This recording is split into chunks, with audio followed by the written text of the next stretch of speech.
From natural materials to spandex, not that kind of spandex, to ultra suede, to all the way to children's toys. On this episode of Tying Tips, we're covering all things tails.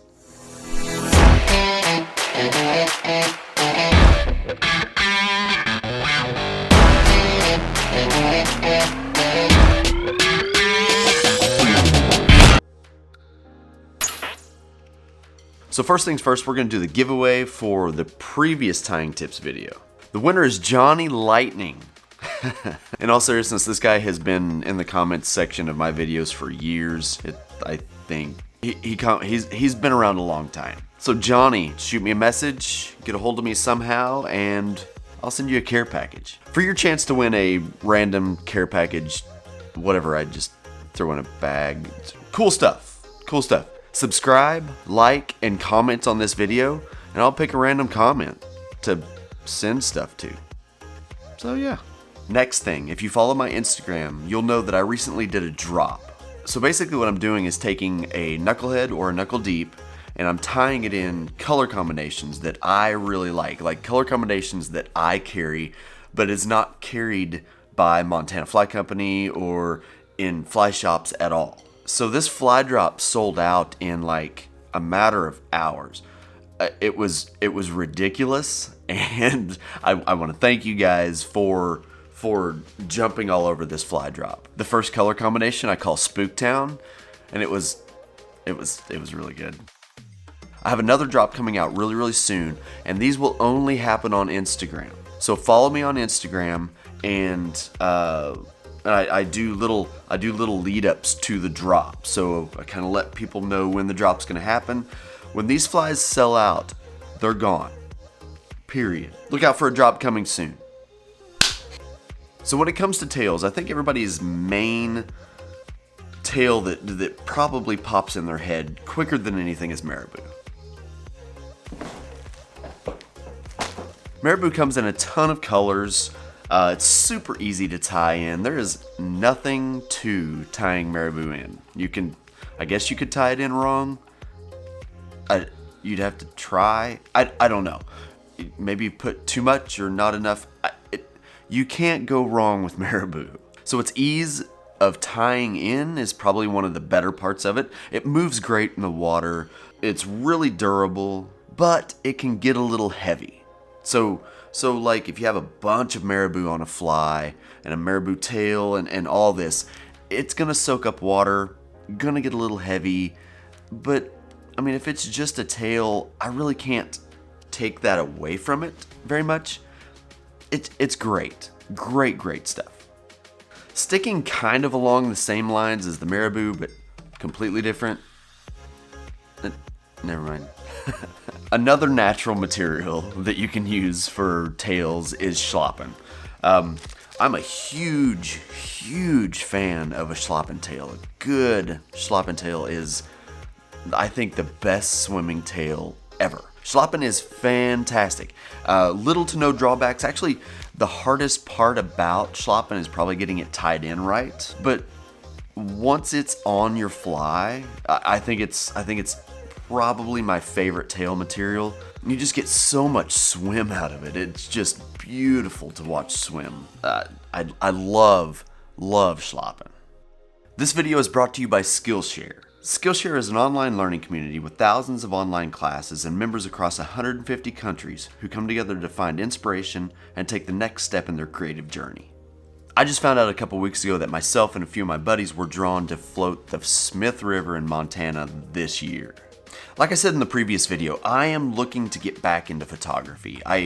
It's something that I feel myself getting drawn to again, and I know it sounds weird. I do video, and I feel like I'm pretty good at video, but the photography side of things is completely different and foreign to me. So I had to take a step back and take a few classes on Skillshare to help me get back into this awesome art form. Photography classes on Skillshare are so easy to find.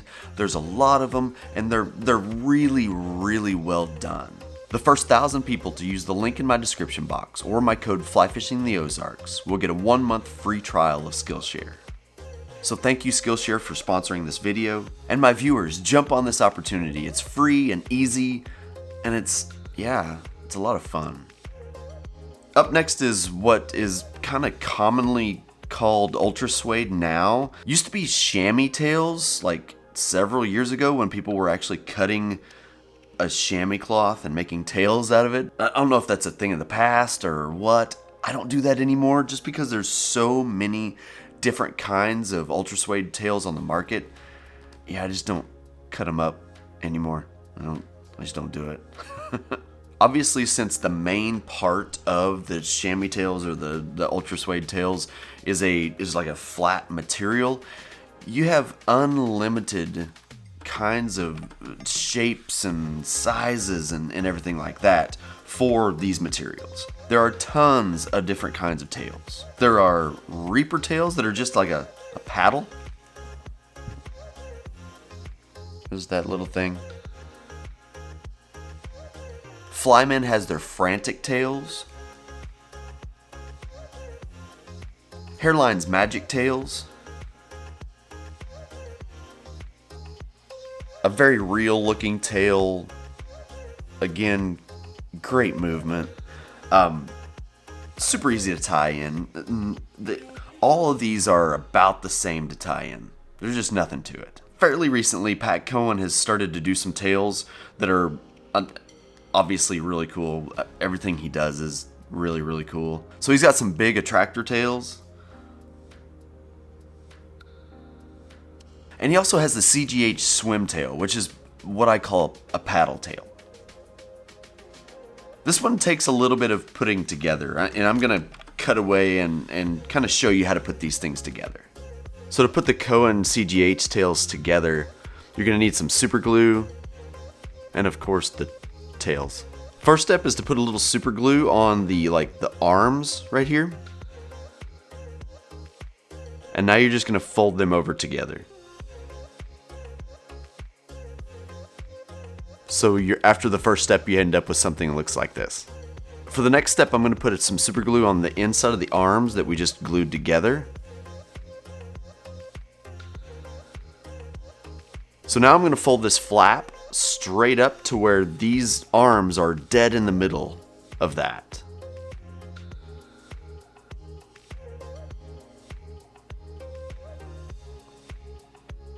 And you have an assembled CGH paddle tail. To me, one of the best things about an Ultra Suede tail is they take color really, really well. So you can take Sharpies, you can airbrush, you can do Prismacolor, whatever kind of colors you want to do on these tails, they hold color exceptionally well.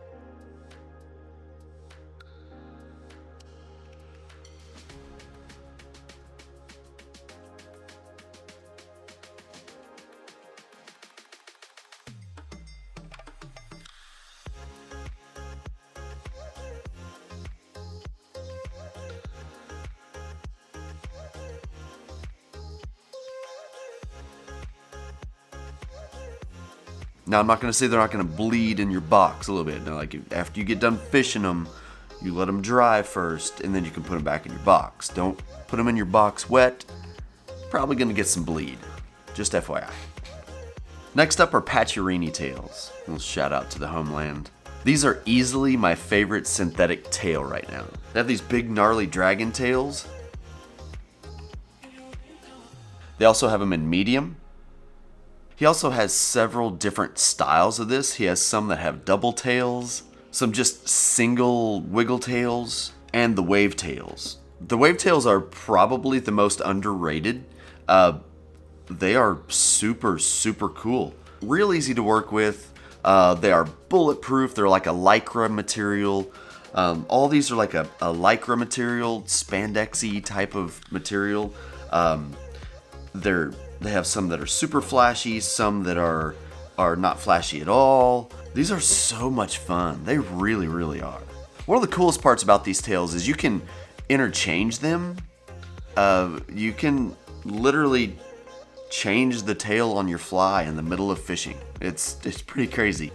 So when it comes to tying in the Pacioretty tails, if you want to be able to switch your tails out, this is the best method. You You can buy these clips. They're kind of hard to show you. They're almost like a barrel swivel without the barrel. So what you're going to put on the hook is the stationary portion of this. I kind of mangled this a little bit, but it's okay. So we want the loop pointing up. We're just going to tie this in almost like you would an articulated fly.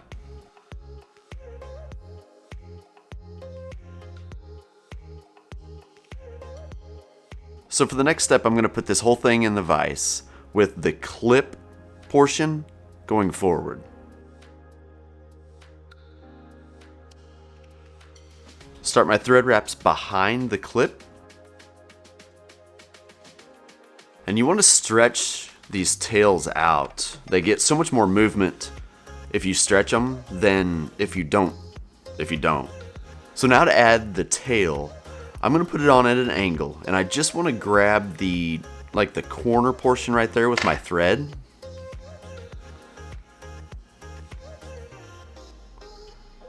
Just like that.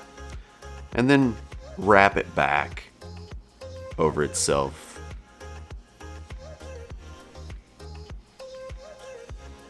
And whip finish. At this point, I will always add super glue just for good measure. So pretend like we've got this great bucktail fly tied on this hook, but we still have our little eye right here. So if you have a bunch of these things pre-done, what you can do is just literally put this on that.